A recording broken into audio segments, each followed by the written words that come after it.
सवाल ये है कि देवताओं का नाम देह के ऊपर क्यों पड़ता है? वो आत्माभिमानी होकर रहते हैं, उनका नाम तो काय के ऊपर पड़ना चाहिए? आत्मा के ऊपर पड़ना चाहिए। आत्माभिमानी होकर रहते हैं ना, एक शिव ही ऐसा रहते हैं ना। देवताएं आत्माभिमानी होकर रहते हैं नहीं, और शिव भी आत्माभिमानी होकर रहता है सदैव।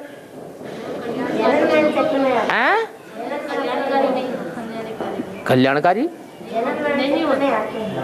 देवता, हाँ, देवताएं जो हैं वो नीचे गिरते हैं, भले देह अभिमानी नहीं है, आत्माभिमानी है, फिर भी जन्म बाई जन्म कुछ न कुछ देह के आकर्षण में नीचे गिरते रहते हैं। मानो पहला जन्म है, सतयुग में पहला जन्म होगा, राधा कृष्ण का जन्म देह के बगैर हो सकता है?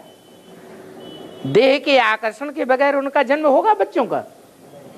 देह के आकर्षण के बगैर राधा कृष्ण के बच्चों का जन्म नहीं हो सकता। इससे साबित हो गया कि भला आत्माभिमानी होकर रहते हैं, फिर भी कुछ न कुछ नीचे गिरना होता ही रहता है जन्म बाई जन्म, क्योंकि देह की श्रेष्ठ इंद्रियों से भी सुख भोगते हैं, तो सुख भोगने से आत्मा की शक्ति कुछ न कुछ क्षीण होती है, तो उनका देह के ऊपर नाम पड़ता है, उनका नाम भी आत्मा के ऊपर नहीं पड़ता है।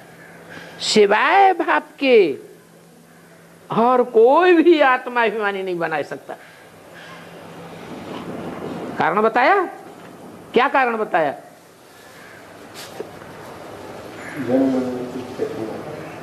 क्योंकि एक बाप ही है जो कभी भी देह अभिमानी नहीं, अंश मात्र भी देह अभिमानी नहीं बनता। बाप, वो बाप बिंदी ही है या शरीर के द्वारा कर्म भी करके दिखाता है? हाँ, ऐसा नहीं है कि वो सदैव बिंदी ही बन करके रहता है, नहीं, बिंदी होते हुए भी, निराकारी स्टेज में होते हुए भी कर्म ऐसा करके दिखाता है कि राधा कृष्ण जैसे बच्चों को भी जन्म देता है या नहीं? है? राधा कृष्ण जैसे बच्चों को अभी जन्म होता है।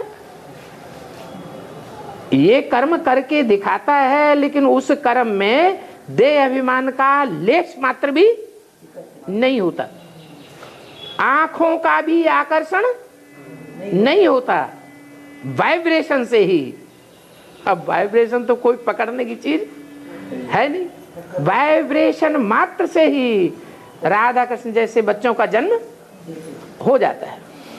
तो इसलिए उसका नाम बिंदी ही है, बिंदी का ही नाम है शिव, वो ही कल्याणकारी है। और जो भी देह अभिमान में नीचे गिर करके कार्य करते हैं, एक को छोड़ करके,